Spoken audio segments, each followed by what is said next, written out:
name is Saif Rahman. I'm the Executive Director of a business chamber based out of Northern Virginia, and I really appreciate the fact that all of you are here joining us. In the past, we've had the opportunity, myself and other colleagues, to organize business competitions for university students throughout the U.S. And we've had maybe hundreds of top business ideas from the top universities, ideas that have won great prizes. And what we wanted to do this year was to try to bring that type of programming to our community and to ICNA. So again, I would like to thank you all for joining us today. In the last couple of days, or since yesterday, at least 2 people have noticed my sneakers, and they have complimented them.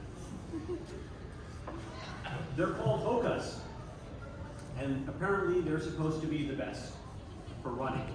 But those running shoes also require really great socks. So when I bought those sneakers, I had to go to a store and purchase these socks called Bombas. Are you familiar with them? Yes. Yes. $13 for a pair of socks. $100 for a pair for 12. So I am there at the store and I'm wondering, do I really want to spend $13 for a pair of socks? And I'm scratching my head and I said, okay, let me see what these guys are about. And for every pair of socks that I pay too much for, they donate another pair somewhere in need. And in the last 10 plus years, they've donated over 100 million socks all over the world. And so I thought, wow, what is going on here? Is this a trend? And what I noticed in the research was 55% of millennials and those in Gen Z are motivated by causes beyond profit. As a millennial, I was really surprised. I studied finance, I read Milton Friedman, and those of you that are familiar with his work, in 1970 he wrote a paper that said the purpose of a corporation is to maximize profits for a shareholder. And that was the seminal piece that our society is based on today. And then I said, wow, this is really strange. Is it just me? Or is society really changing? Fast forward 2018. The CEO of BlackRock, if you're familiar with BlackRock, it is the largest investment company in the world. Larry Fink issues a letter to his shareholders saying, we should redefine who our stakeholders are. Is it just our shareholders? Or should we think about our employees, our communities we serve, and our shareholders? So clearly there's something going on in our society that's causing major corporations to reevaluate how they make their business decisions. And I think this panel is a wonderful example of those individuals that are representatives in all of those different stakeholders.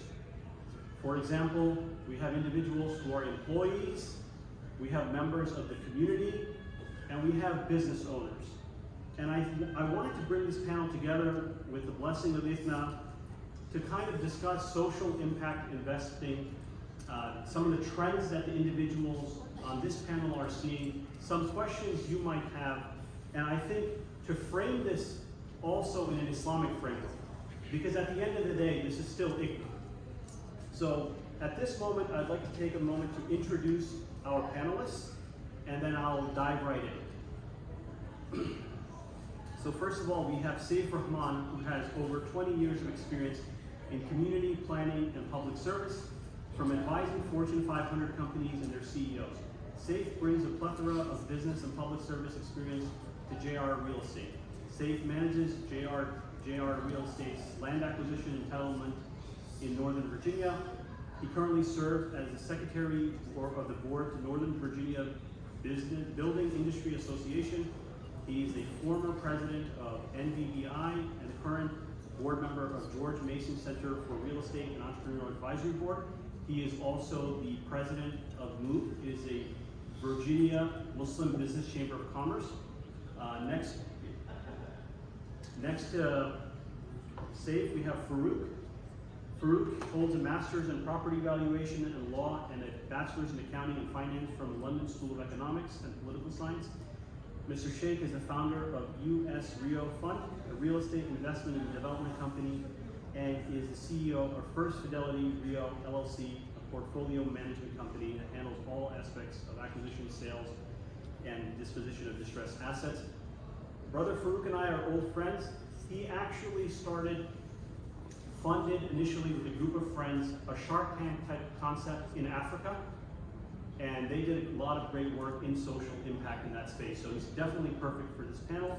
And we have Cristofer with us.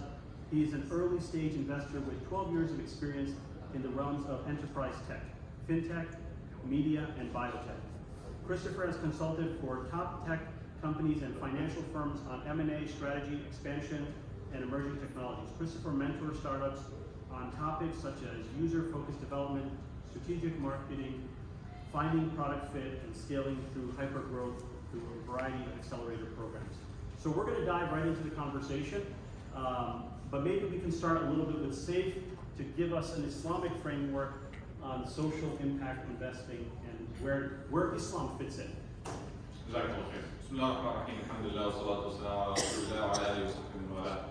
I figured I'd do the Islamic portion of this because these guys are much more successful businessmen than I am. So yeah, I feel like, sometimes you feel like, oh, mashallah, you're on a panel with some folks that have been doing some great work, and you've got to frame things in the difference. So I'm the khatib that's on this stage that also happens to own a development company.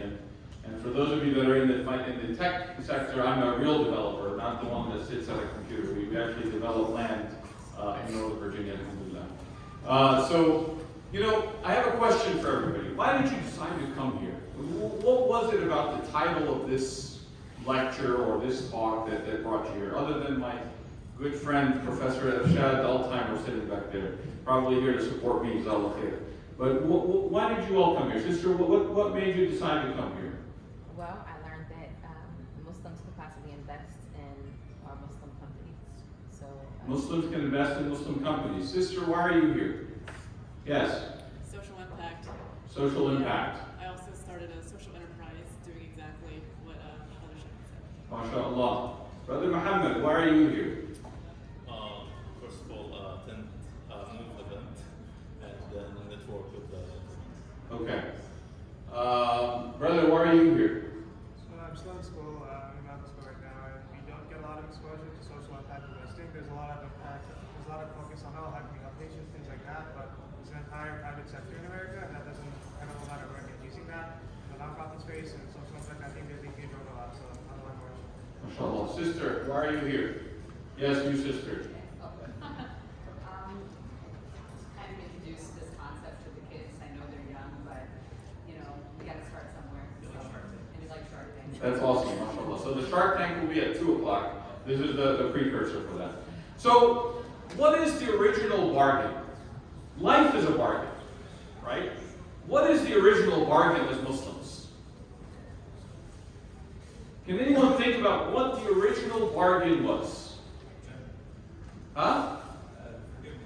Forgiveness, Jannah. But something more fundamental than that. The original bargain was stay away from this tree, right? You have food and drink, you have eternal life, you have no difficulty, right? Right? You have no difficulty. You have a life that's so easy. But that's the original bargain. That bargain didn't work because we as humans wanted to see the immediate return, right? Right? What did Shaitan come say to Adam? Let me give you shajarat al-khuld, right? وَمُلْكًا لَا يَفْنَى. That let me guide you to the eternal tree and a kingdom that will never end. And subhanAllah, that was enough to move our father Adam towards that tree. But when we came down to earth, there was another bargain. Allah subhanahu wa ta'ala in Surah Al-Qasas, right? He says, وَابْتَغِ فِيمَا آتَاكَ اللَّهُ الدَّارَ الْآخِرَةَ وَلَا تَنْسَ نَصِيبَكَ مِنَ الدُّنْيَا. That seek what Allah has given you the hereafter. Because we're investing now for the hereafter. When we think about social impact investing, it doesn't mean that you're giving up wealth completely without getting a return. Because even when we are investing for the akhirah, what is it? There's a return. What's the return? Jannah. Allah subhanahu wa ta'ala in His infinite wisdom realized and knows that He created individuals that require a return. Each of us requires some sort of return, whether it's a financial return, as we'll hear from some of the other panelists, right? Or there are other returns, whether it's a social return. But financial returns are important, and Allah recognized that because He says, وَلَا تَنْسَ نَصِيبَكَ مِنَ الدُّنْيَا. That don't forget your portion of the dunya. So that is the original bargain. Now, for us as individuals, the difference now becomes is how do we work as a business, right? Because we have to have a business. We have to sustain a living in this life. But how do we frame that so that we make sure Allah subhanahu wa ta'ala, or our values, I'm going to use Allah subhanahu wa ta'ala here as my notion of value, right? Because for me, Allah subhanahu wa ta'ala is my value. Jannah is my my goal that I want to get to. When I'm a businessman, every year we sit, my business partner and I, we sit and we say, okay, we need to buy this much land this year, right? We need to look at our pipeline. The way that we work in development, by the way, is we have pipelines. So our portfolio is probably on a 24 to 48 month cycle. When we buy land, it takes us that long to get land to where it needs to get so that it can actually bring a return. So we're always looking at the pipeline. But as part of that, we write pro formas, right? Anyone has seen pro formas, right? When you have a business, you look at a pro forma, what's the return? In our pro forma, one of the things that we have decided to do is make Allah subhanahu wa ta'ala a partner. How does Allah subhanahu wa ta'ala become a partner? How does Allah become a partner? In our pro forma, in our modeling, we actually put the 2.5% zakat calculation into the actual pro forma. We know we have to pay the zakat, but when you put it into the pro forma, and you look at our pro forma and you say, okay, well, there is a percentage of that pro forma that is dedicated for this, then you realize even internally, our employees know that look at our pro formas, that there is another investor that is in this and there's another return that is expected. So when we frame this notion of social impact investing, and by the way, you go to look at Morgan Stanley and they have this, they have this beautiful thing about social impact investing. You look at all the corporations, right? I consulted for ExxonMobil for many years, and they have this corporate social responsibility, right? This has become so essential to corporations. But when you look at the value notions that are in there, those value notions are based on specific values, and no one quantifies what those values are. Some people's values are environment, some people's values are minorities.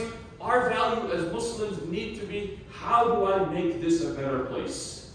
And when Allah subhanahu wa ta'ala is an overarching notion in that value, if it's the environment, you're being a good steward, right? If it's minorities, because you have to uplift everyone around you. If it's whatever it may be, there are notions that Allah subhanahu wa ta'ala is part of. So I wanted to frame the discussion when we think about social impact investing, that it's not outside the realm of who we are as Muslims.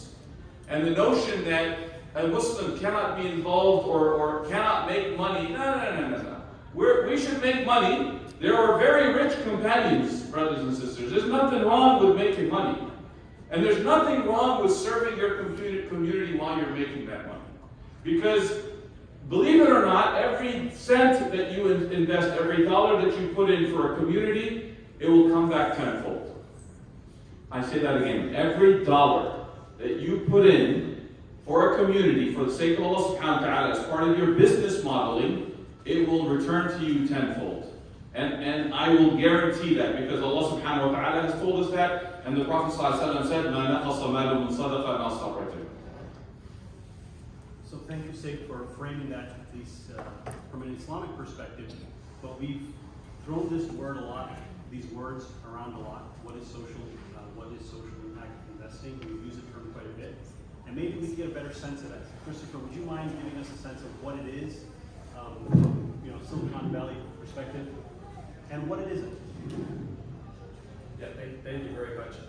Number one, Saif, wonderful job really outlining kind of the general frameworks around social impact and really what it means to the community. I think social impact today is really thinking about how we can end up reaching our goals as a society together and thinking about things with intent and for the long term. Because so many of, I think the issues that we have today are products from a lot of the systems and the practices that we've enabled.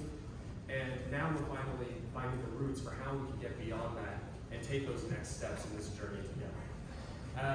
When diving into that though, you see a lot of people who talk about social impact and they maybe are trying to find methodological paths to actually achieve those results. But there's a lot more than just a initial output that you can get or a really tangible result, which may be number of users that you're able to pull onto a specific platform that has some sort of social mission. It's taking that to the next step and saying, okay, well, you found your general output, or what are the outcomes from that output from the number of people that you brought on? And then taking it one further, which is now you have that outcome, what's the actual impact to society? What were those results that you were able to deliver? And you can categorize that, right? And you referenced, is this something around diversity? Does it have to do with climate? Does it have to do with affordable housing, nutrition? There's so many issues today that I think today we have more opportunity than ever before to actually have insight into what's going on. We're not blocked to our immediate localities. We can leverage the results that are the resources that are around us, but it's now coming together and with that interconnectedness and really thinking about things from a global scale. And we have that ability to access the knowledge, the data, and those insights to really push everybody forward together. So I think from a societal impact and society investing, social investing kind of standpoint, it's really figuring out how do we drive from not only real results up front, but all the way through impact and making sure it's a quantifiable way of actually getting there. Thank you, Chris. One of the things you just mentioned was real investments and real results. So I'd love to hear from either Farouk or Riadh or both of you, because you have made those real investments in places where there has been social impact. I'd love to hear from either of you.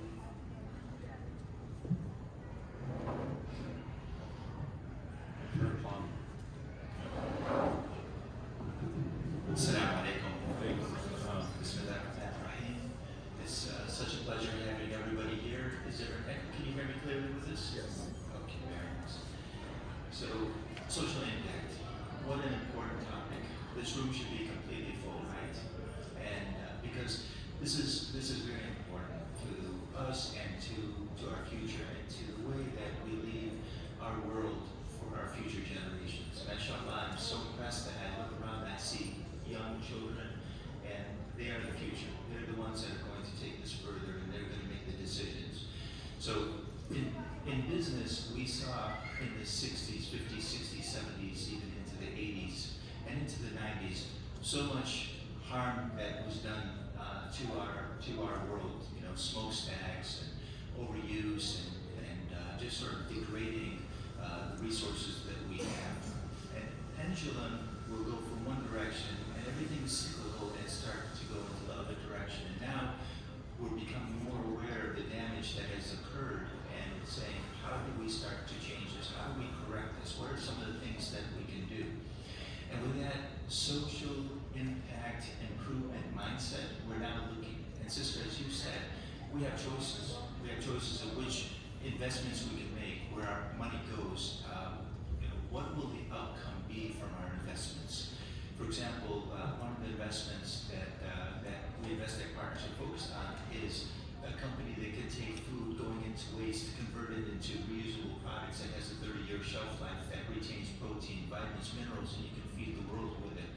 And these are the programs that are there that are available that we want to look for, we want to research, and we want to also teach our children this. It's in them, and it's coming through you. Those that are here are very much focused on this, and you'll teach your children too, just like you, sister and brother, bringing your children over here. Even we love them, even if they're restless, noisy, keep them. We enjoy them here because subconsciously they're hearing this and understanding and gaining this. So as that pendulum is swinging into how do we better improve our society by helping other humans, by helping our world, by helping our, the economies of people that don't have such a, the same level of economy that we do. Maybe how do we feed more people that are hungry? These are things that we have to be focused on, and there are projects out there that you can participate and choose and pick that will have an impact and make a difference. So, inshallah, this we'll be able to get some good information to you this afternoon, and with that, you'll go forth and take it to the next level. Thank you very much. So,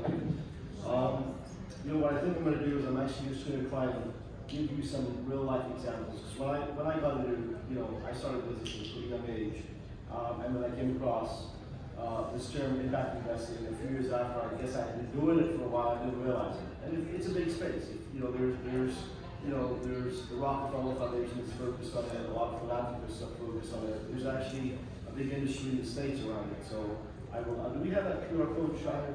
Yes. Okay, so there's going to be a QR code. Put your information there if you want more information. Whatever I list of resources, if you didn't catch them and you want them, we'll have them sent over to you. But there's a conference called the SOCAP, Social Capital Markets Network. And I'm in the real estate space, so I also visit a lot of real estate conferences. And I remember in 2013 or 14, I was in Miami at a real estate conference, and it was money, money, money. Had dinner with the guys from Blackstone and BlackRock, and we're talking about buying single-family houses and renting them out. And we're going to take this through Wall Street and do what we did in 08 again, and make a lot of money, and maybe some investors will make some, and we'll give some, but that doesn't matter. We're going to make a lot. They're doing that. That's what. Yeah, it started in 2013. That's why I got out of the single-family space, or at least what I was doing. But so that's capitalism, right? Or that's what they call it, and that's greed. That's really what it boils down to, greed. With no conscious about anything else.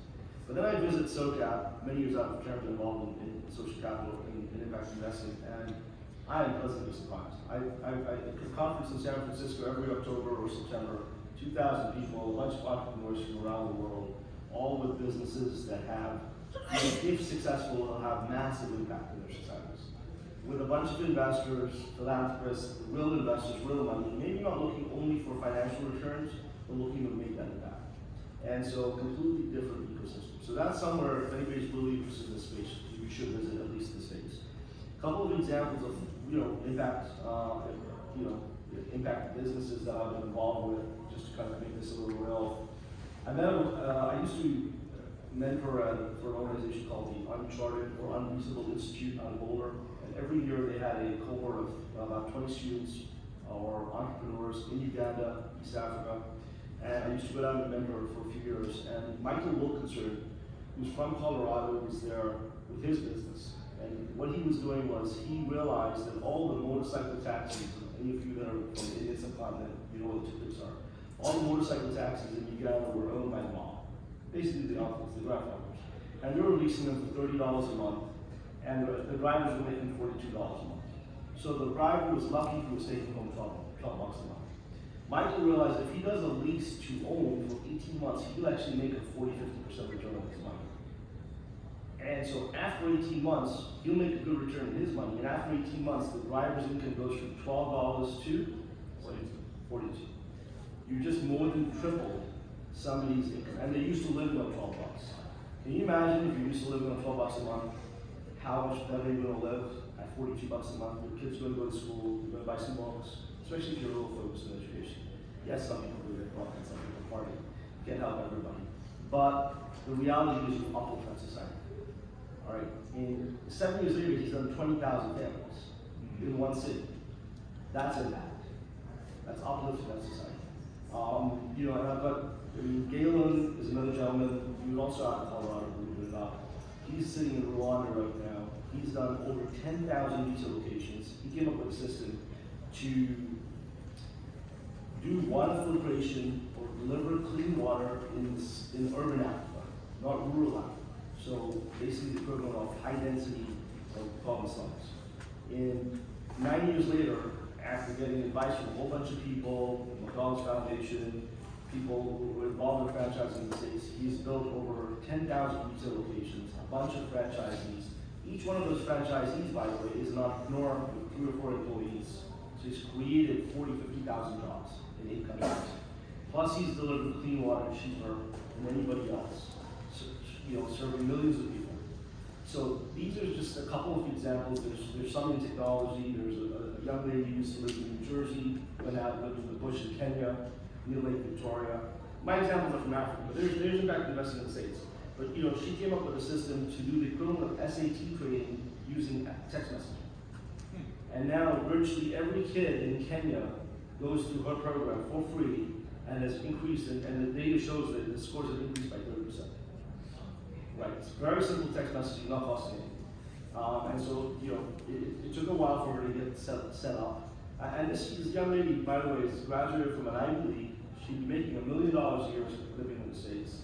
And she's sitting in Kenya, and she's having a good life, but it's not the same as living in Boston or in Jersey. So hats off to her. When I saw this, I was like, hey, this is wrong. I'm actually from Kenya, so I kind of felt really guilty that I moved to the States, and these guys are actually living there. But just a couple of examples, just so you understand. After spending a lot of time in the space, I think there's a lot of data sets you can focus on to determine if your investments have impact. In developing countries, I think the core focus is job creation. And actually, frankly, here too. If you create jobs or you raise wages, or both, then you've uplifted society for them to do more. The bottom line is you've got to get more money into people's pockets for them to live better. And so that's kind of what it boils down to. So Farouk Bhai, you and Riadh really touched on some very high-level things, whether it's solving world hunger or poverty in Africa. But many of us are very, very local, and I think there are solutions and opportunities for us to do something positive. And so I have a two-parter. The first one is for Saif, what do we do locally? And then also for Chris, do we need to be a founder of one of these startups, one of these social entrepreneurship ventures to actually participate, or are there other ways? So let me hand it over to Saif first. I feel like I have to defend the housing industry, not just for So, just to give local examples, one of the things, how many of you think housing is too expensive? Why do you think housing is so expensive? That's part of it. But why do you think housing is so expensive? Housing is expensive because we have, for 3 decades, essentially put in restrictions on the supply of housing at local levels. And what that has created, it has created a constricted supply. And there are more people that want houses than houses available. At the same time, the folks that Farouk talked about, the Blackstones and BlackRocks, what they did was they created these large funds that started buying the communities and renting them and then packaging them as essentially income-producing product and then sold them to at a much larger rate.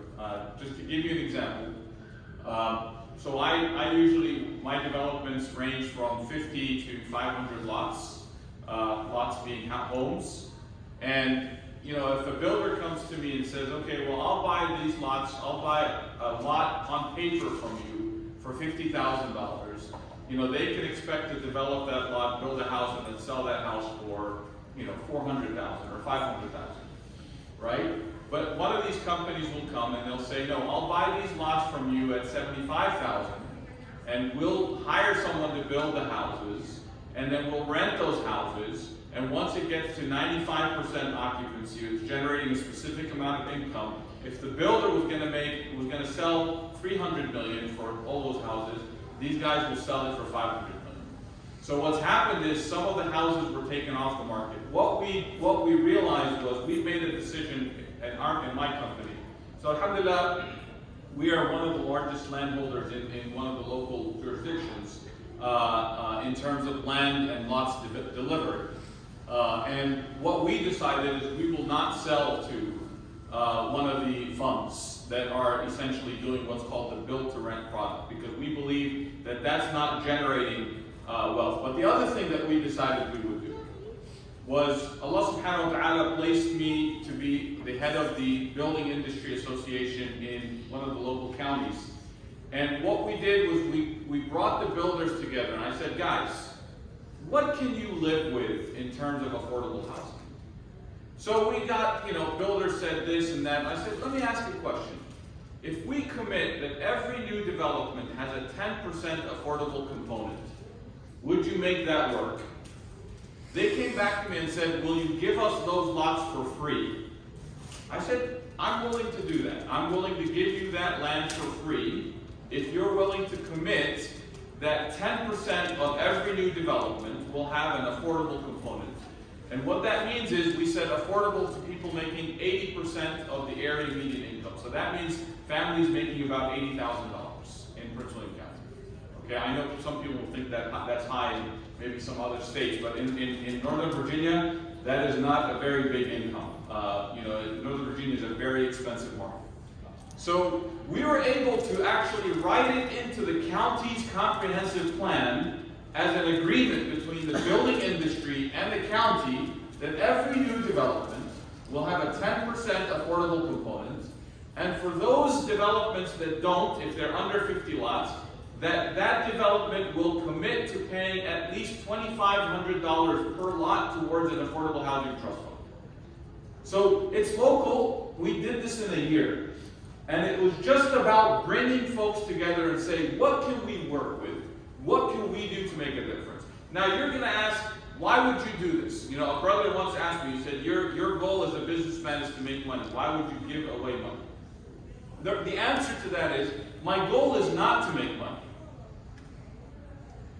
What? My goal is not to make money. You know why my goal is not to make money?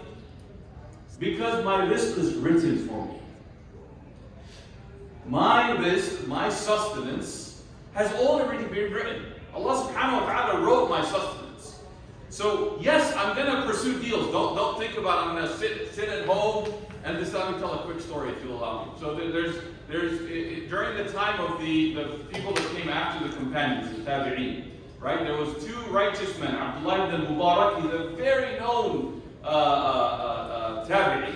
He had a friend who told him, I'm going to go to make trade. And back then when they said, I'm going to go trade, right, they would travel for months. It's not like you get on a plane and you go somewhere.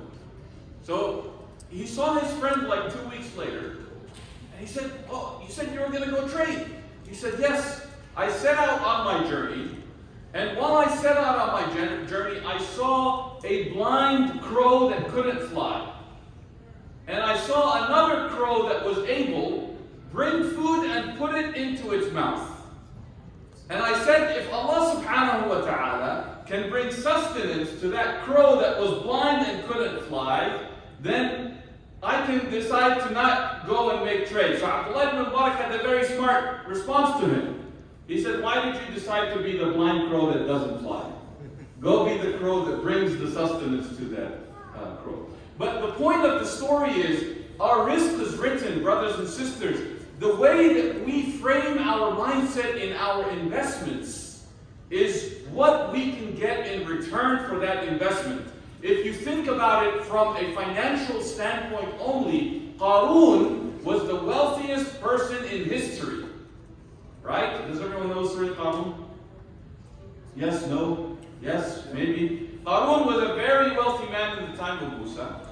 And he came out to people and he would, even just his keys for his safes were so heavy that he couldn't carry them all together. That he had people carrying them for him. And what did that do him? It didn't do anything for him. وَابْتَغِي فِيمَا آتَاكَ اللَّهُ الدَّارَ الْآخِرَةَ. That seek the hereafter, because your sustenance is written, and if you push for things, you will see that reward come in manifold. If you include this social notion in your investments, in the work that you do, dedicating it, whether you're an employee or you're an employer, you will see the return come to you, because the Prophet ﷺ has promised it, Allah subhanahu wa ta'ala has promised it, and I'm telling you, I personally I'm a living example. I swear by it. I have not given a dollar for the sake of Allah subhanahu wa ta'ala if it hasn't come back tenfold. Tenfold, at least. Jazakallah. So we'll have a chance to have everyone ask questions. We have a microphone set up over there, right there in the middle. And we also have QR codes throughout the room. You can also submit your questions via the QR code if you don't want to stand up and mic. So just for the purpose of, sorry, but yes, Mike, please. No, really well said, Saif. In our office, on my Excel sheets, there's returns that we know we can accomplish, and they come through every year, and they're called barcode returns, and I live by it. There are barcode. If we do things, and I have to explain to some people why we're not leveraging, because in America everybody wants to borrow money to buy real estate. That's just the norm. My friends say what I do is illegal. It shouldn't be, because we buy cash. But I need absurd returns. I don't get it. The market's trading something at $1 million and we're buying it for 600,000. Things are selling for 7% returns and we're making 14-15%. It just happens. And I think whether we're entrepreneurs, we need to build what he said, the example Saif gave about how he does it and runs his business, right? It's very important. We're going to build the impact and the benefit to society. How are we benefiting society? This is not just about moving boxes around the world. There was a point in my life when I was trading commodities, Vaseline, Colgate, Apple Fresh, moving commodities around the world, computers. Honestly, I got really bored. Before that, I was in real estate and banking, and after that, I just went straight back to real estate. Because I got really bored just moving boxes around the world, because I didn't feel like I was adding value to humanity. I'm sure somebody else would if they were making it or whatever. But even in 2013 and 14, when I gave you that story with Blackstone at the conference, so we got out of that space for that reason. I didn't want to be a businessman because we were in that business. We were in the housing business, buying houses from the banks post 2008, but our model had social impact. Our model was predicated. It wasn't based on financial returns when we started in 2008. Our model was based on, can we buy a house from Wells Fargo in Detroit, Cleveland, Kansas, Michigan, Ashtabula, Ohio, Baldwin, Missouri, for X dollars and sell to somebody 30% below market rent and pay me in 15 years. Not 30% over market rent. When I got that opportunity to buy things cheap enough so I could price my product 30% below market rent, everybody on the block wanted a little deal. I didn't have a hard time selling it because everybody's renting on the block paying $700 and I'm $450 and you get owned. So it was a win for the homeowner, right? And that's the model we ran. And started as a social experiment in 2009. I didn't want to buy a little itty bitty house. It was a lot of work. It's the same amount of house work to buy one $10,000 house and $1 million house, right? That's right. Actually, it's maybe more because the professionals you're dealing with are not as sophisticated. You can't afford expensive lawyers and time companies. So we did more work return to make small dollar returns on high percentages, and we didn't know the returns we were going to make. But that model, I did 992 houses in 4 years. We're buying 50, 60 houses a month, just based on the fact that we were providing homes to hardworking American families, cheaper than renting, so that they could create homeownership law. And so I think if as entrepreneurs, if you can focus on trying to find the impact that you're providing, the money will come. It always comes. It's never fail. And so I think it's cool. So let me hand it over to Chris.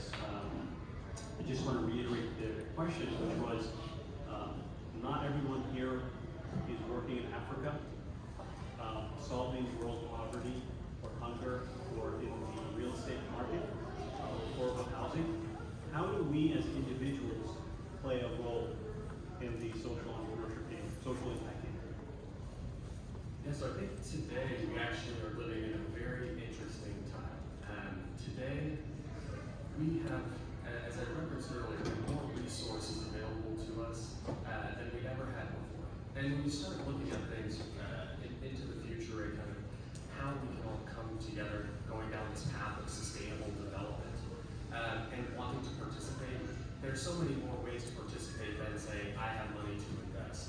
I'm an entrepreneur, I want to lead that charge. There are so many paths where an individual contributor these days can come on board and actually actually participate, whether it's just doing a portion of, maybe it's graphic design, helping to build a website, whatever it is, and taking those tangible contributions to a project towards any sort of a sustainable goal or any sort of social impact type of path forward. These days, leveraging, we go talk about the technology aspect, driven by tokenization, by blockchain, everything that's able to take even a large real estate asset and fractionalize ownership. You're now able to do that actually with your time. We are at the very beginning of an emerging market that's focused on that space, and there are three primary companies that I think of that come to mind right away that focus on helping you as a contributor to actually invest your time instead of assets into larger projects, larger businesses, and you be able to then participate in that overall return, and through that, that's enabling communities globally to say, you know what, I may not have, $10,000, $1,000, $100,000 to invest, but you know what, I have amazing skills, talent, knowledge, and I can bring and deliver all of those to help with moving this company forward, taking that next leap, the next step. Now, when I think about that, I think, oh my gosh, that's really now thinking about the future of investment. How you're looking at time, and we understand that each person in this room, everybody has wonderful contributions, is very special in what they are able to deliver, what they bring to the conversations, to the table, and now you can go ahead and move that forward. So the way it ends up working is, and companies I think of right off the top of my head, there's a company called Grupa, which if you are an entrepreneur today and you're looking for a developer who, somebody who can help you build out your platform, if this is software based, or if you just want a website to be built and you want SEO to be done. Software developer. Yeah, there you go, software developer. Unless you're trying to fractionalize your real estate there, then we can go a different path. Can you use the mic? It comes down to, so Grupa, you can go in, you say, kind of talk about your skill sets, and you can align with these entrepreneurs who are building in these, generally, you think spaces where the only people who are getting access is going to be, people who are local to them in San Francisco or, in some of these big tech hubs. You just want to design their logo, you can go ahead and contribute to that logo. What they do is they'll take, say, the market price for what it would cost to get a top tier A1 designer, and they'll contribute that directly into an equity value. So you can hold that equity stake, and now you can actually contribute, say, the logo or whatever it may be, and now you have long-term ownership. And the way I start thinking of this is, at the smallest level, this is something that you don't have to wait until after university or until you have a job and you're considered a professional to start going down that path. You can start contributing. Day one, you can go ahead and say, I have these talents, these skills that I am willing to contribute towards a project, towards a company. And then right away, yes, you will have times maybe where I think the way it's framed, it's kind of like a marketplace. Sometimes where you will come in and they'll accept you in, and you go ahead and you are able to deliver. Other times where it'll be more of a learning experience for what you're able to build.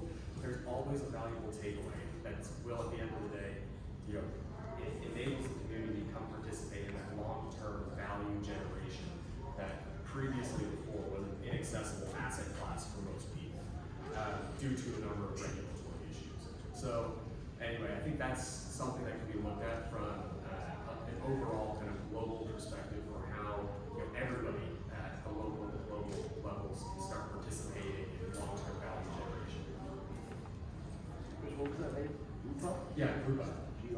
G-R-U-P-A. Is one of them.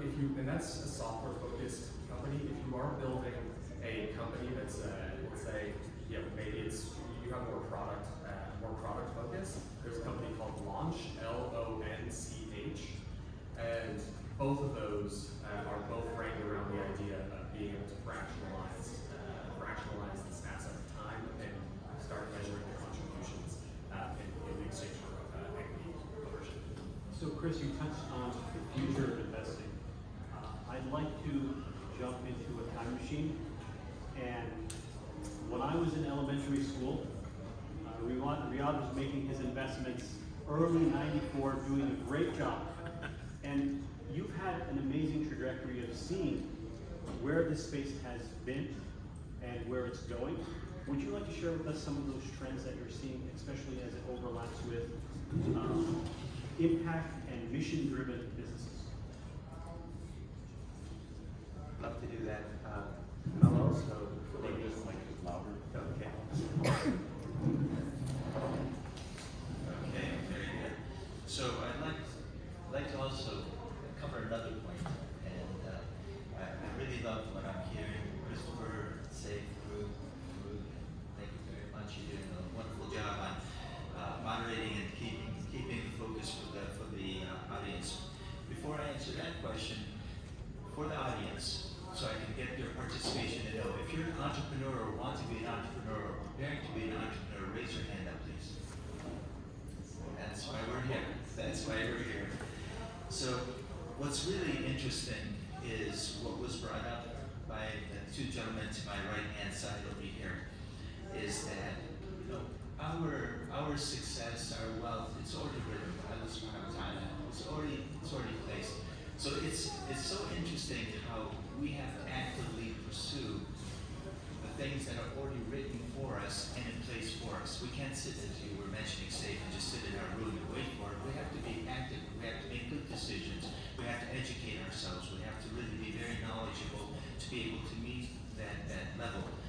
But it's interesting how it's already written and then we're going through the motions to get to that point. And what I really enjoyed also is the importance of when you are starting in this business of entrepreneurship, there's a purpose for it. And that purpose is you want to develop yourself, you want to develop mentally, emotionally, you want to develop your finances, you want to secure your family, you want to be able to do other things. So you must know your intentions before you start. Understand why you are going into this space. It's not easy, we know entrepreneurship. It takes effort, it takes work. But what is the purpose of it? Like these two gentlemen, Saif and Farouk, were saying, one has a brokerage line on his paperwork, another has a zakat line on the paperwork. They've already established Islamic intention to do something good with their money, and in turn being able to set the stage for that. So I believe that's so important. So for us, when Manal and I started our technology investment company, Vestate Partners, 8.5 years ago, the goal was to do a legacy of Sadaqah. How can we help people produce wealth and in turn that wealth go back into the communities to make a difference? So again, the intention is there, the idea of the goal is there. So much so that I wanted to call it Legacy Partners until I realized the word Legacy Partners means you've already gone. So we confused that word, so we quickly changed the name. The family the children got together and we changed the name. But you know, really know your direction, where you're going, and the purpose of what the spaces that you want to be, and when the outcomes, inshallah, occur, what you plan on doing with it, because that sets the stage. Now, so Brother Shahid was mentioning over the years, so since he was a child, we were already participating. And a lot of that participation started similar to you as entrepreneurs. Again, raise your hand if you're an entrepreneur or want to be an entrepreneur. The majority of us in here. So for us, it was a desire to expand ourselves, learn something new, be able to do more and to produce more so we can help more, inshallah, be able to touch more lives by doing that. And back in '94, when we did our very first investment, it was an interesting one in that it did help. It was a security investment company that did security. So in a sense, we currently have another security company, an infrastructure security company we're working with. What is the social impact benefits of that? Is that if you have security, you have stability. If your infrastructure, if your platform is not secure from people invading it and damaging it, for example, if your home is not secure, if you're not secure, you don't have that certainty and ability to be able to move forward. So two of the companies that we participated in focus on security. Not all of them have a social impact, but really if you look deep, you'll find that there's probably some way that you can maneuver that company to bring good to the world and benefit We touched a little bit on one of the companies because technology changes and ideas change. And so back in the, in the 90s, taking food that's going into waste was probably not an idea that was looked at in a positive way. Now, if I ask you as an audience, if you could take food, which is 50% of the food in your groceries on the farms, that's going into waste, that's going to be thrown away because it doesn't look good or it's starting to age, and you can convert it into nutritional powder that can really serve the world, feed humans, be used for fertilizer, industrial product. If you have 5 tons of fish that's going to waste in a fish farm, and you can take that and convert that and sustain that protein, would that be important to you? Yes. And so now the idea and the focus is changing.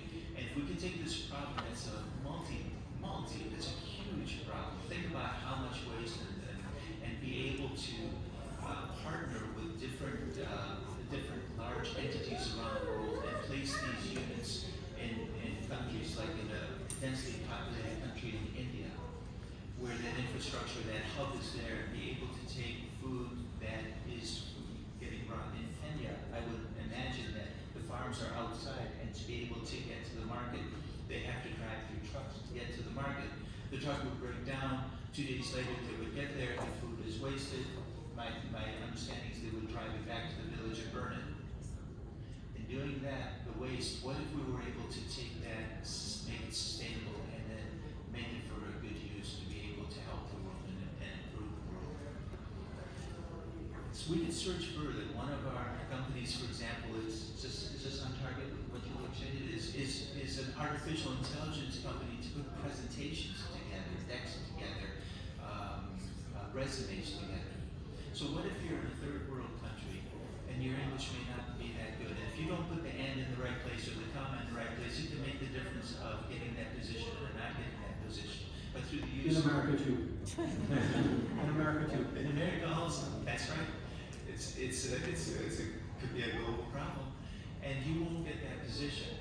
What if you are able to utilize the technology to produce a nice presentation that reflects what you can do, your capability, your ability, and your talent to do that, and you get that job. You produce a tremendous amount of revenue, different than what you would have been able to do otherwise, and do good with that money and make a change with that money. So how many lives can you touch? And one last one I'll just touch on is as we're moving into an interesting world where we're using avatars and we're using augmented reality, artificial intelligence, and we are now placing avatars within facilities. Like all these empty chairs now can be avatars for people all around the world listening to this conversation in this room with us. What's the benefit to that? Is that we're educating people, we're giving people the opportunity to learn, we're also reducing impact on the world with fuels, all the travel that people would have to do with transportation, the different resources that are used to do that, which you don't have to because the technology now is improved to a point where we can do it more efficiently and more effectively. So in the beginning I mentioned, as an entrepreneur, start with your intention, know what you want to do, make sure that that you have your goal of something positive, the benefits, so that way it gets its blessing from Allah subhanahu wa ta'ala. And then as you are moving forward, look to ways that you can help people in society. Thank you very much. Thank you, Riadh. So at this time, I want to give an opportunity for some of the members of the audience to ask a couple of questions. What we're going to do is open up the QR code section for Q&A for about 2 minutes. If you have a question, you can either come up to the mic and ask your question, or Hatimba, is that open? Yeah. It's open. So again, around the room there are QR codes. You can type in your question on those QR codes. It'll get sent to Hatim, and then it'll come here, and we'll ask those questions. So, if you wouldn't mind introducing yourself, your name, where you live, and your question. Assalamualaikum. My name is Naim Nassar, founder of the Islamic Leadership Institute, and I'm from Baltimore. Question is, what would be the difference between a social entrepreneur and a nonprofit entrepreneur? Is there any real difference? benefits or just buzzwords? Okay, okay. Yeah, there is a difference. I mean, the nonprofit entrepreneur is a nonprofit. You're not making profit. Whereas, the notion that we're talking about here is you are making profit, but you are essentially also focusing on values in terms of making that profit. That your profit generation isn't devoid of values in the process of doing so. And that's the reality of being a Muslim business, right? Abdurrahman ibn Auf is a great example, right, in the stories of the Prophet. Uthman ibn Affan. Uthman ibn Affan was wealthy, right? Very wealthy. But that wealth wasn't, he didn't stop generating wealth. He actually realized that he can put that wealth in the right place and utilize it for the right reasons. And by the way, you know the story about Uthman and Bi'r Ma'una, right? The well. Do people know this story? So, there was a well that was owned in Medina, and it was owned by a Jewish man. And essentially, the Jewish man was charging the Muslim farmers in Medina to use that well. So Uthman, basically went and made an agreement with him that he would buy half the well, right? He would pay for half the well. So they agreed that one day, on Uthman's day, it was free, that anyone could come and take from the well. And on the day that it was still owned by the Jewish man, that they would pay for it as they usually did. So then the Jewish man, he came to Uthman and said, well, buy the whole well. So he ended up buying the whole well and gifting it and making it a waqf, making it a trust that essentially would serve the people of Medina. Until today, that well is actually feeding something like 800 palm trees, whose dates are feeding the poor of Medina until today. Can you imagine how much reward Uthman is having until today in his grave, continually? So the idea of social investing is not non-profit. The idea is you make a profit, but you have Allah subhanahu wa ta'ala and your values as a Muslim incorporated in that. And that's what we need to be teaching, because you can scale. Our problem as Muslim businesses is we don't think about scaling, right? We're making our little money, we're comfortable, our kids are okay, they're going to the schools.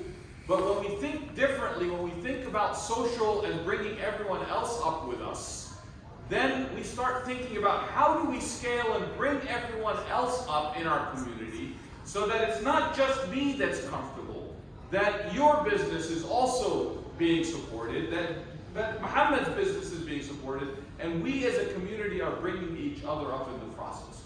Not non-profit. We're all making profit, but how do I bring my values into that profit making? So maybe instead of making 100% profit, I make 90%, but that 10% or that difference is actually making a huge difference for the larger community. Does that kind of frame it for you? Make sense? So it's not a non-profit venture. It really is for profit. Alhamdulillah, the people sitting on this dais here are all in business to make money for their families, but they're doing so in a socially value-driven way. Assalamualaikum. My name is Laurel, and I am a social entrepreneur. So my question for the panel is, what kind of setbacks or challenges did you face in trying to embed social impact into what you do, like having 90% of profit instead of 100%, and how did you overcome those challenges? Well, tell us about what you're doing first. You'll hear a lot about it later today. But I have a social enterprise called Doha, and I help women in Niger to start a business. She's one of the, okay, yeah. So Sister Laurel is going to be part of the Venture Challenge, the Shark Tank program later on today, inshallah. I'll let someone, I've spoken a lot, so if someone else wants to tackle that, Riadh, please. I'm going to just add right where you left off, and I love the word that you used, Brother Saif, scale. And the scaling is so important, and not to be afraid to do that. Of course, there's always going to be some risk and uncertainty and stress that you have to deal with that, but the rewards on the other side give you more options, and the key is having the ability to have those options. So let's say that somebody has $100,000 to do something good, and for example, you produce money in the profit world, and then you take that money and you give it to the nonprofit world, as their focus is to try to help people and communities and individuals. And I really love the endowment concept. You know, Islam started an endowment concept. We started that, but we don't really follow it these days as well as we should, because instead we work minute by minute. We close doors and we say nobody leaves until we collect this much money, or else we will not be able to survive and let this nonprofit that has helped so many people do such and such until we get that money. And usually it's just a few people that really do that supporting.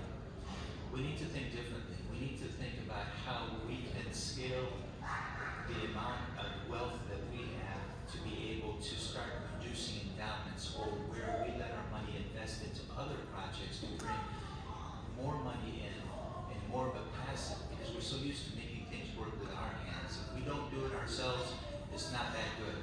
But we have to take it to the next level and learn how do we make our wealth work for us to generate more wealth.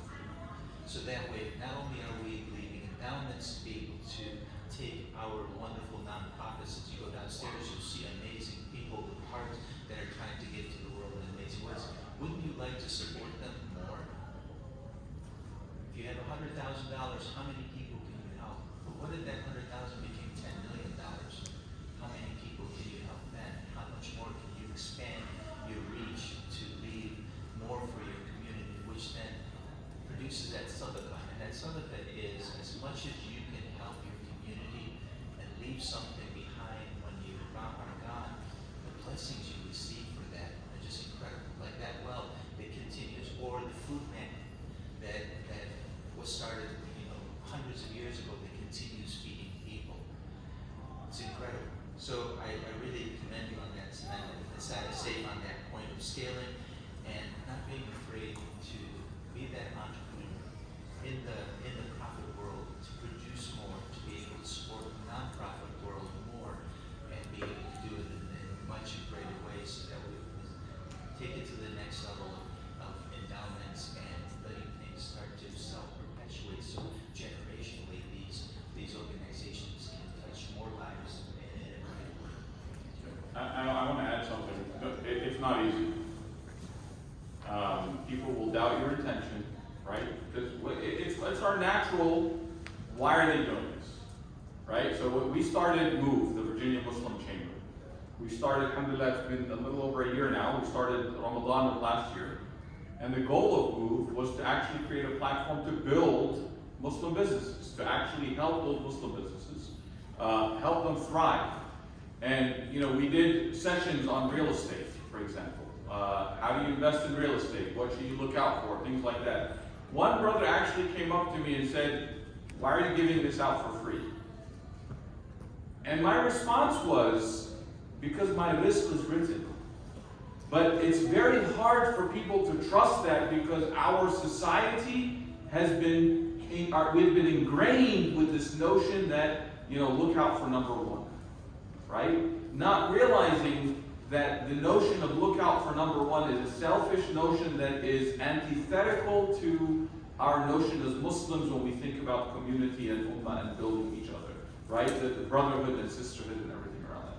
So I think you're going to face a lot of skepticism, because when Farouk says, I don't do leverage, I guarantee you, I'm the first one to tell you, how do you work in real estate without leverage? Right? Because the whole tax structure, when you think about real estate, is built on the notion that you cannot make money without leverage. I'm telling you, the tax structure is built that way. And yet when he says he's doing it, I'm skeptical, but I know, alhamdulillah, that he's successful doing it. But I was skeptical in the beginning. So I think overcoming this notion of skepticism and education about what we need to do to lift each other up is that first notion. Because Shahid started with something. Milt Friedman has actually really put into every capitalist's mind that your goal is to maximize profits.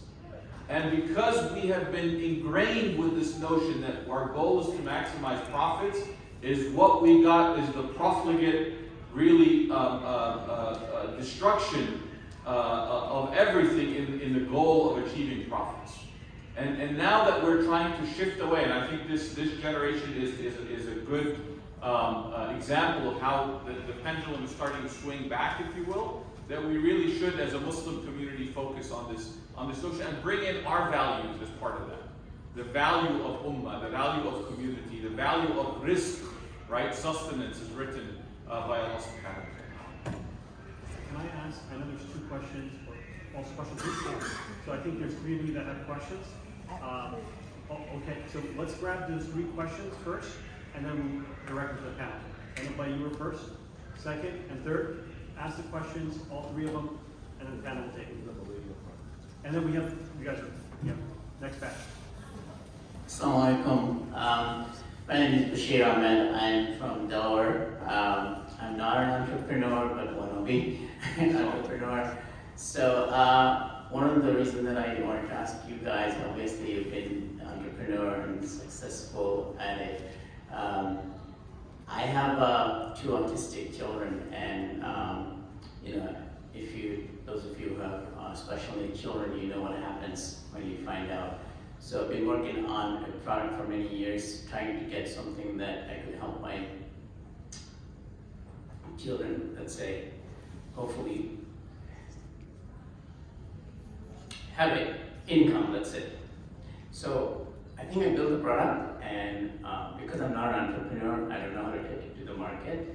And so I think you know like Renaissance Capital, what they do. Those of you who are in the stock market. So I think my product is something similar to their Renaissance Capital type of product. Then I'm like looking for some mentor who could help me to take it off the ground. I know all of you are there. How do I go about kind of product is developed, built, but it needs to be taken off the ground. How do I go about it? Let's grab all the questions. Thank you, Bashir Bhai. So we'll note it, and then next question. Because we have a limited amount of time, so we want to grab everybody's questions. That's a great question. Yes. I really appreciate everything great. I'm always on level student in Newark, New Jersey, and it's like ChatGPT, AI, like influx of technology, innovation, startups is really huge trend towards like automation. So I was wondering are there any specific skills or expertise that you would recommend developing in the next few years to kind of be well positioned to dive into social impact, social investing, and also just on the note of kind of mentorship, I would love to also connect after this show. What kind of doc medicine? So I actually worked at Ethicon, world's leading medical device company. It's a J&J portfolio company. So robotic surgery, things like that. I was an engineer before this, so I'm thinking maybe something surgical, but pretty open-minded right now. Thank you, Luis Bhai. Assalamualaikum, my name is Shaquille. I work for Blackstone, so Oh man, I just want to bring that up that the value that they provide, they go in and invent a new market. I've been there 15 years, so it's yes. A question that I have with Brother Farouk, more on the personal level. I'm also a budding real estate entrepreneur, and I have to write an LOI tomorrow actually. The problem is how do you get comfortable with knowing that you're going to lose so many deals, knowing that your price may not be perfect in terms of what they're looking for? And did you go in and kind of go in niche, like whether you got into more of a land development, that's more niche? Because in niche, you can always have very value added that maybe nobody else can provide. Yes. So that was my question about. That's for talking. All right, exactly. That was four questions. Say salam alaikum. Go ahead, say salam alaikum. So, Farouk Bhai, do you want to get started with Shaquille Bhai's question first? Yeah, sure. Yeah, we have one more question. Yes. So can we get number 4? Okay. So there's no more. Well, let's read number 4 right now, and then we'll settle 5 later. Okay, we'll settle. Okay. Please. Mike.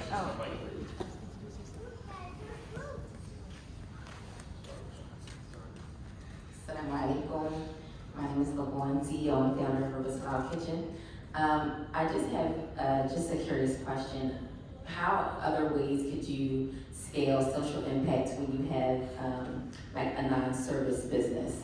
So like a CPG, I know that you guys are in development and software development, but what are some, how do you stay consistent in scaling your business, your company, if it's a non-service company?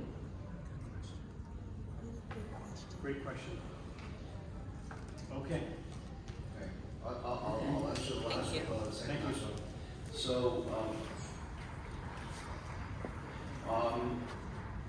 So, our niche, his is in land development, which means they buy large lots, they cut them up into smaller lots, and sometimes they go vertical or they sell it. Our niche has really been focused on buying distressed real estate, historically residential, more commercial. So we make offers that are real, that are based in the market, but they're, we develop a reputation that in the market that if we say we're going to buy something for X, we're going to close at that price based on our offer, and we'll close in like 2 days or 20 or 40, whatever it is, whatever they want. And so, the fact that we're buying cash doesn't really bother my price. I'm not trying to, you can't undercut them. The market is the market. In the States, it's a liquid market. So you got to buy for what it's worth or what that seller's going to get somewhere. So there's really no way around that unless you're, I guess, buying distressed. But it's not all about the price. Yeah.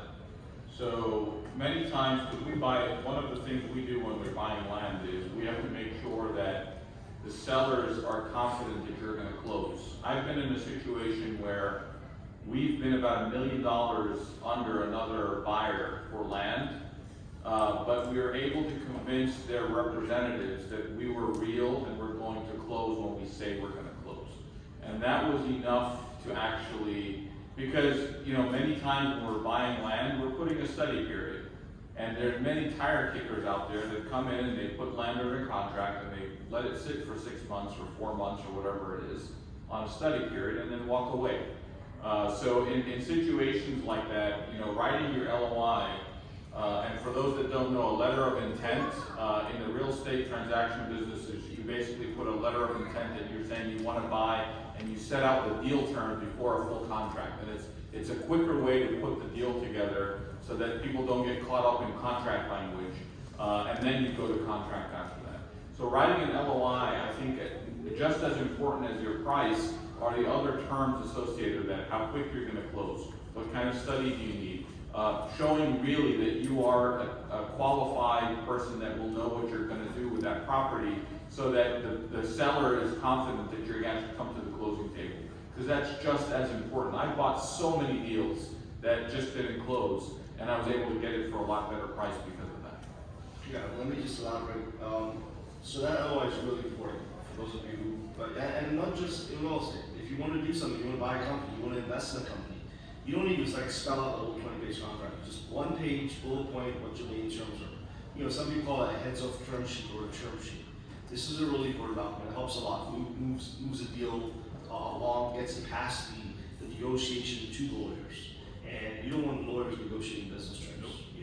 That's not what lawyers. A good lawyer won't do that, right? So you want to negotiate business terms when they go there. And then if you're buying cash, that's something you should spell out because that provides some certainty of close. And then attach a copy of the exit.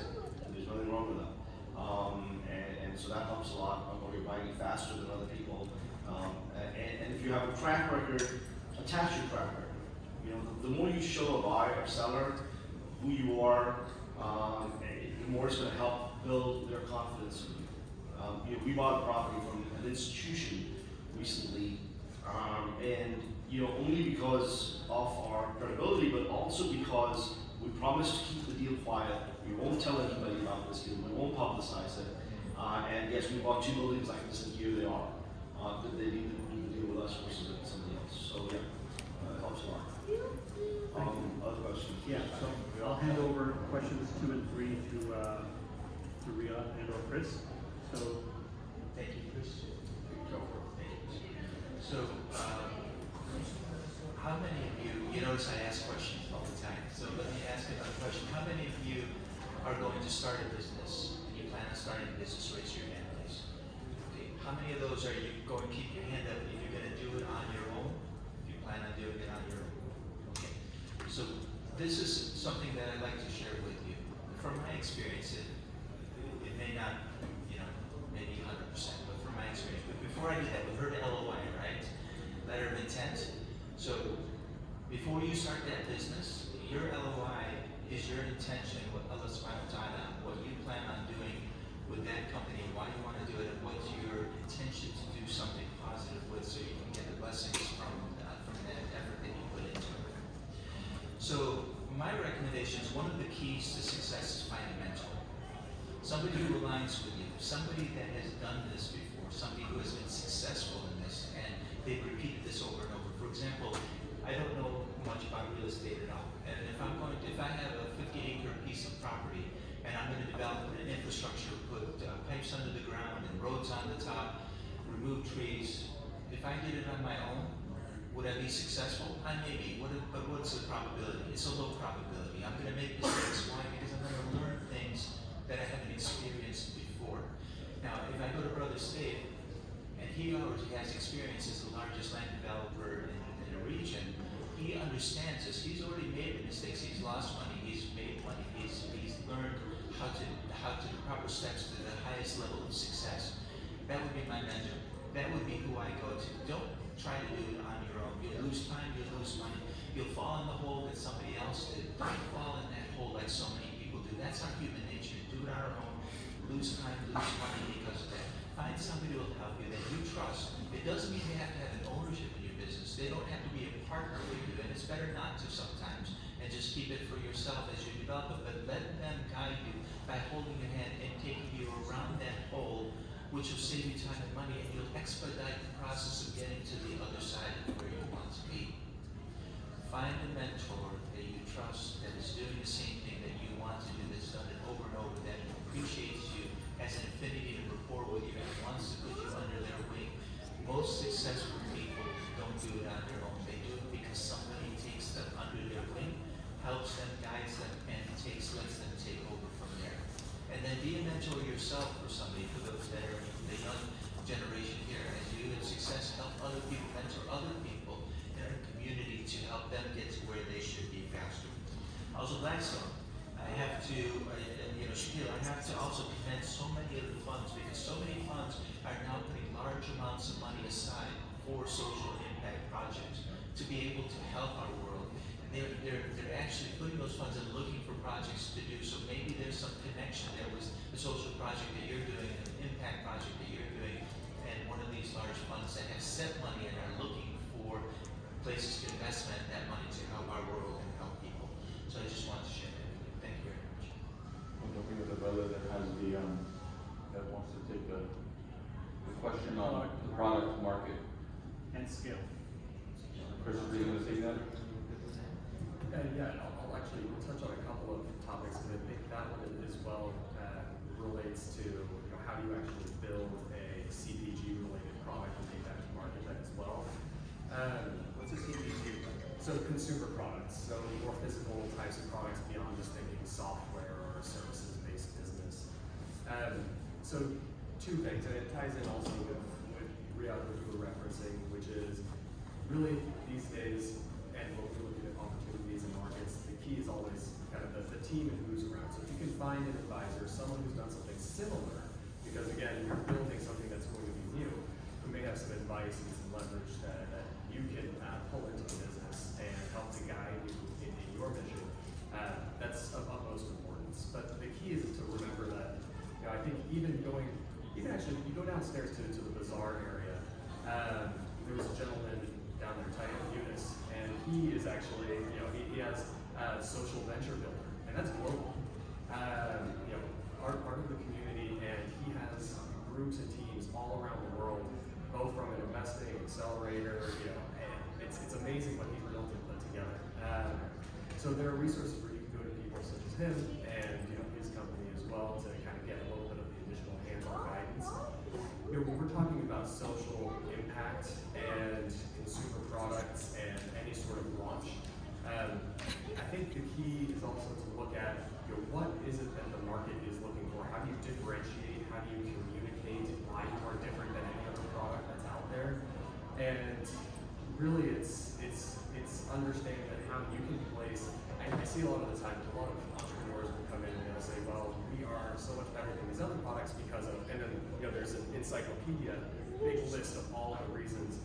And if you start to communicate too many reasons, it actually opens up an ocean that floods, I think, a lot of the audience a little bit too much, and they don't necessarily find that main point, which is the sticky point that's going to capture them and then have them want to not only try your product, but maintain a customer, right? You want to have as little churn as possible. So once you also bring a customer in or a user into that funnel, it's how you keep them in. You have to keep them engaged. It's all about relationship building. And when we talk about social impact, it dives back into, I think, 3 cores of business. And this is what the new generation is looking for when you look at Gen Z. And this is what corporations now are tailoring their values toward and starting to incorporate more mission-driven focuses and intent into it. It's, you've got people, planet, profit. And that's considered kind of the triple bottom line when you're actually looking at companies these days and where to invest. So if you are able to, maybe you have a product that is maybe similar to other products on the market, but now if you can actually differentiate through mission, then you actually have a big competitive advantage with your target audience. And that's a huge segment that I think people in the past have not necessarily focused on, but today that opens up a lot of opportunity. And it's a great way to differentiate and continue to scale. Thank you so much. I don't think we answered fully. I think we need to take your question offline and talk about, if I was you, there's a brother that's very dear to me. His name is Dr. Muhammad Helmi. He's a genius neonatologist. He's now the deputy head of neonatology at Cleveland Clinic. And he developed a product that essentially is a respirator for preemie babies that wasn't available. And he went through the whole cycle and everything. What I want to do, brother, is I think you should connect with someone that has done that, because I haven't. There's a saying, "Rahimallahu man arafa qadra nafsi," that Allah will have mercy on the one who knows his limits, right? So I haven't done that. I would rather connect you with someone that has or has that experience, so that you can actually get from them that experience, because bringing a new product to market, particularly a physical product, is one of the hardest things you can do, because you have to talk about the legal, the property, the intellectual property portion of it, as well as other portions to make sure that it can scale. So I think what we need to do is connect you with a couple of folks that have probably done that. Inshallah, after a session, let's talk, and then we can try to make that connection, inshallah. So we're over time, but I know I promised one more person a question over in the back. And yeah, and we'll wrap up after this. Thank you for your patience. And while the sister's walking, 2 to 5 will be the venture challenge, inshallah, in this room, right? So. Assalamu alaikum. Khawla bin Ghanem, recently moved to the DC area. Dr. Muhammad bin Ghanem, one of the daughters, alhamdulillah. So I've been active as a real estate investor for some time, while also working a 9 to 5 in technology. So my question is, I think Saif and I don't know, whoever else on the panel is in real estate, how did they all get started? Right, is one. Second, what type of funding is available to you all that, Saif, mashallah, I went and looked at your website right now, and it's showing 500 million plus in deals, mashallah. And so I'm just interested to know what are the types of structures of funding that you all have and the source of those funds. So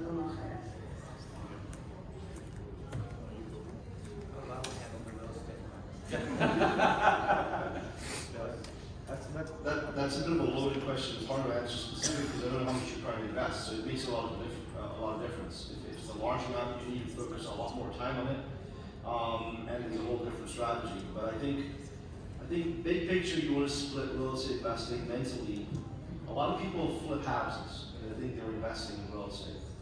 Yeah, the commodity is real estate, but it's commodity trading, and don't kid yourself about it. That's all it is. So if you're a home flipper, you're commodity trading, and you are becoming an expert in that product and that asset class, but you are commodity trading. Cash out of your pocket into a product, you add value, you sell the product, whether it's Coca-Cola cans coming from Mexico to America, or cars being bought from an auction and sold in another auction, or fixing them up and selling, or houses. It's commodity trading. So that's one way some people make some money. It's commodity trading. Real estate investing, in line with the WAFs, we need to have a long-term. It is a long-term strategy, right? You have to have a long-term outlook to invest. You buy, you make money today on your cash, and you want to be making money 5, 10, 15 years later. You're not married to your real estate. You want to sell it, you get a good offer, sell it.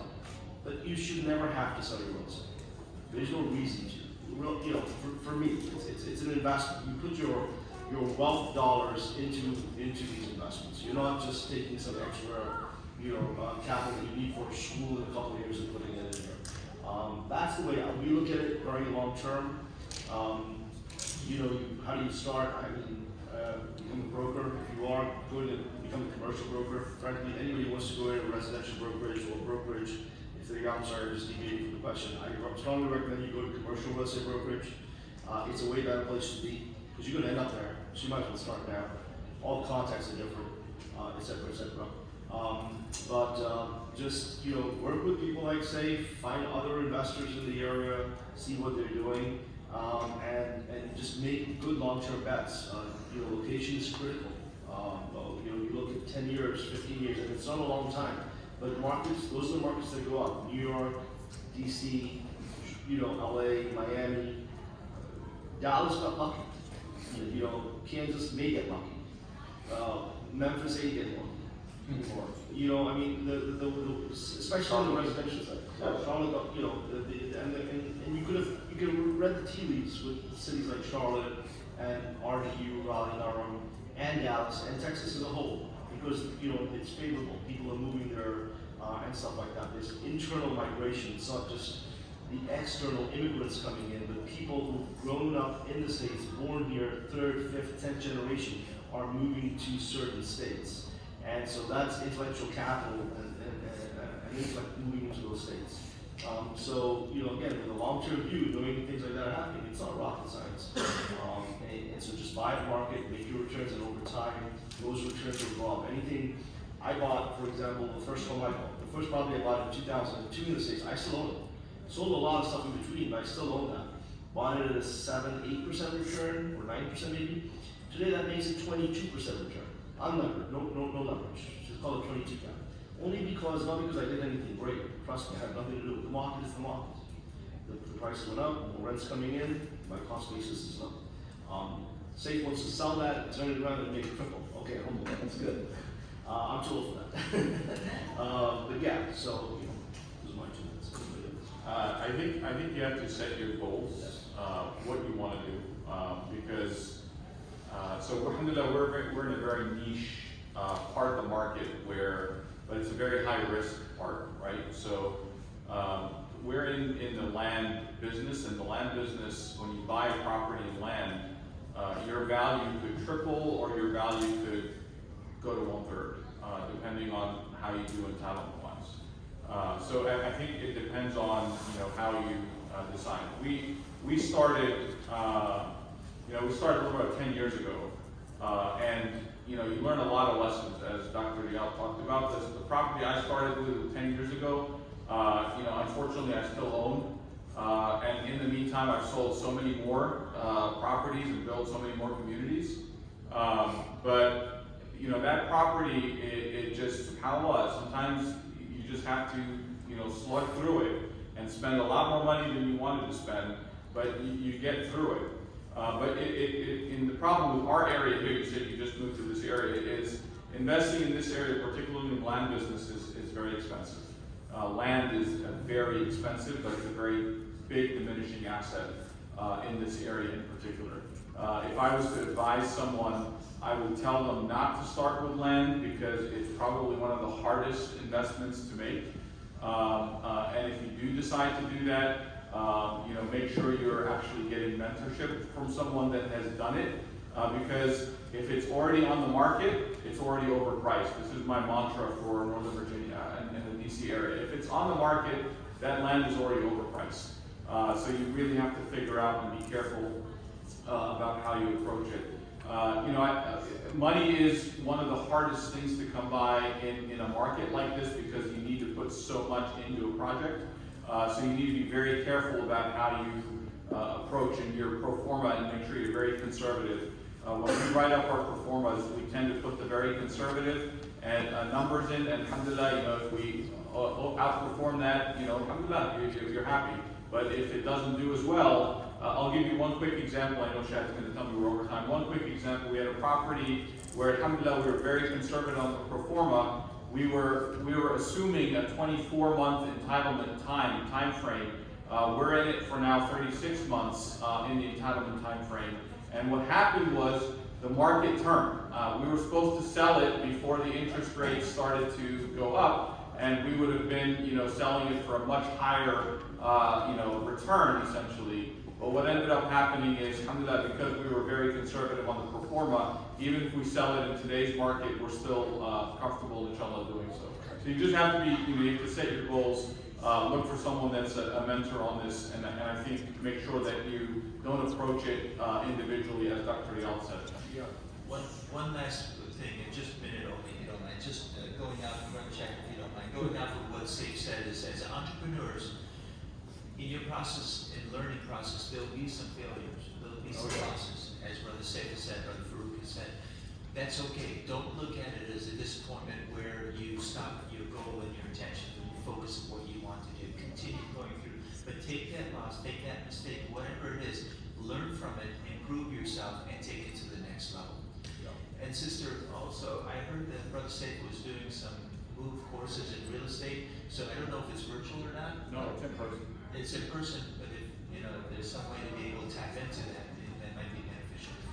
But I just want to add, so for those people who want to invest, if you're not going to be a full-time investor, and you're not going to buy something simple like a Dunkin' Donuts that just pays its rent every month, or maybe a strip mall that's not too complicated. That's the Farouk. Well, actually, but find a sponsor, because the laws have changed. In 2013, we had the Jobs Act, so the number of private investors, limited partners, doctors, IT people, people who work, teachers, investing with sponsors has grown over 100-fold in the last number of years in the States because the market has changed, the regulations have changed. So there are sponsors out there like Saif, like and others. There are many of them. All I would say is the biggest thing when you look at a sponsor is determine and establish their track record is legitimate and good. That's the most important thing. Because if you're investing in, they're bringing you a multifamily deal, an apartment building, but they won't need a land development. Now they're owning an apartment. That's not the right track record, right? And so go with people who've been doing something for a while because there's a lot. He has a whole team. He has 5, 10, 20 people in the office. Engineers. It's complicated stuff. So invest through a sponsor. Sometimes I think a lot more people are doing that in the United States. Our community is a little bit behind, we're a little skeptical, but it's so much more normal.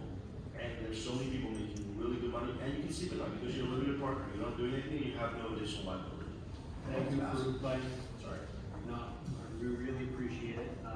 Brother Saif, Riadh, Farouk, and Chris, very kind of you guys to join us from all over the country to provide this information and this session.